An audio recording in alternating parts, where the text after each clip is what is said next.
when you moved away from academia and you started to Mhm. do your own therapy, of all of the ways in which you could practice therapy, why was it psychoanalysis that spoke to you?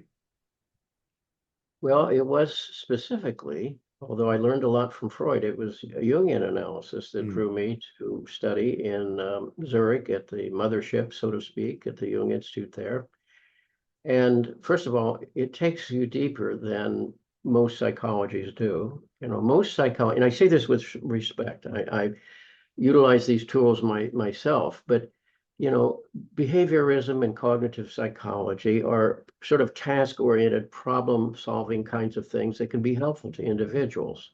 I don't denigrate that at all. But if you want to go deeper into the meaning of your life, your journey, that's a different kind of voyage. And I think only psychoanalysis begins to really approach that.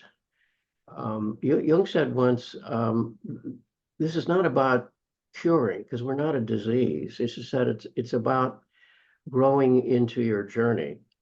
And he said the pathway is the approach to the numinous. And the numinous comes from a Latin verb that means to nod or beckon. So it's something that touches you very deeply. You don't invent it with your consciousness. It's something that moves you.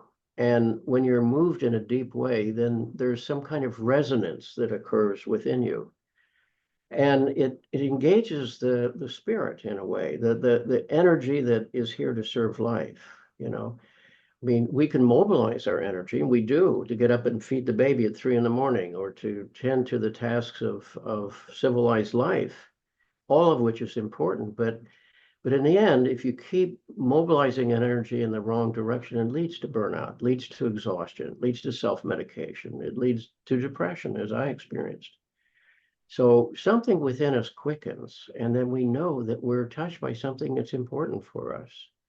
It could be intimidating again, but it is something that our life is calling us to address. And when we do that, there are forces within us that support us in that journey. There's a sentence that Jung said that I think about almost every hour in the daily life because of given my work, and that is, he said, we all have to find what supports us when nothing supports us.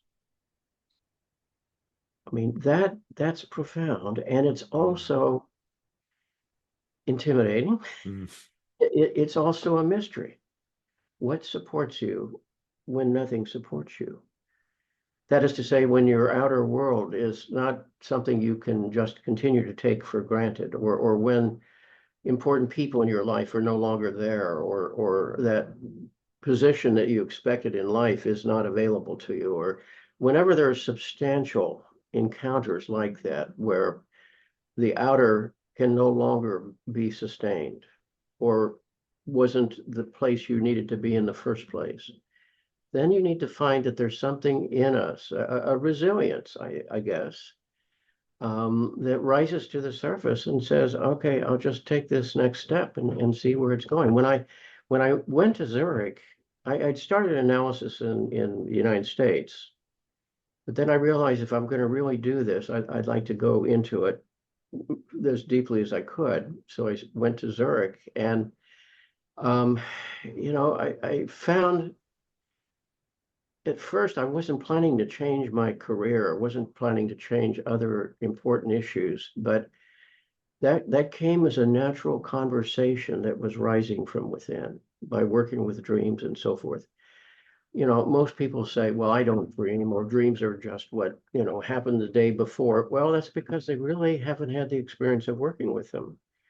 I'm now 84 and a half, and I recently learned that if we live to 80, 6 years of our life will be spent dreaming, not sleeping, but dreaming, which is extraordinary.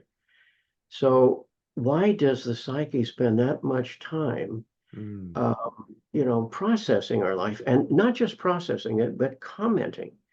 Because yes, it speaks to us in an elliptical language, a symbolic language. But as Jung pointed out, he said this is a language our ancestors knew because they lived in a world where it was not just atoms bumping up against other atoms. It was a symbolic world where there was an interiority to life, an interiority to nature around us, and so forth.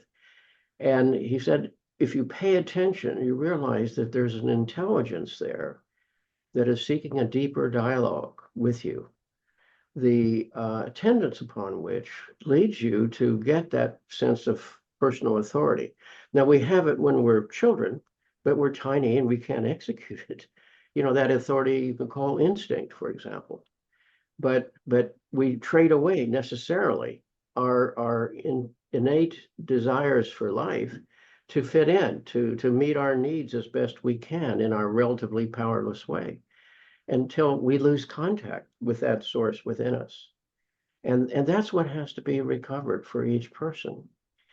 People have often said, parents, for example, how do I spare my children all this Sturm und Drang here and the stress that they have to go through? And I said, you really can't. You know, it's like you have to go into life and build enough ego strength and have enough life experience to look at it, to be able to sort of look back on this and say, well, what was going on there when I made that decision? And where did that come from in me?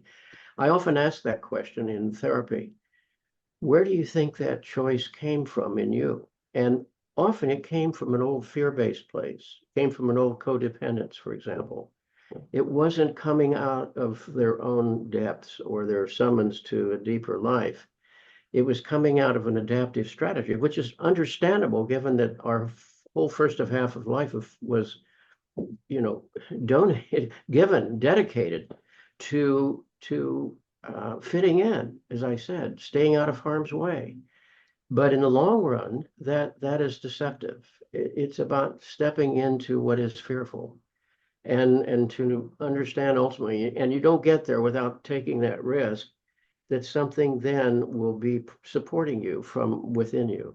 And when you do that, then your personal authority moves from the outer world and trying to integrate that into people's appropriate responses to recognize there's something here that tells me what is right for me. And then I have to mobilize enough courage and intentionality and discipline to live that through.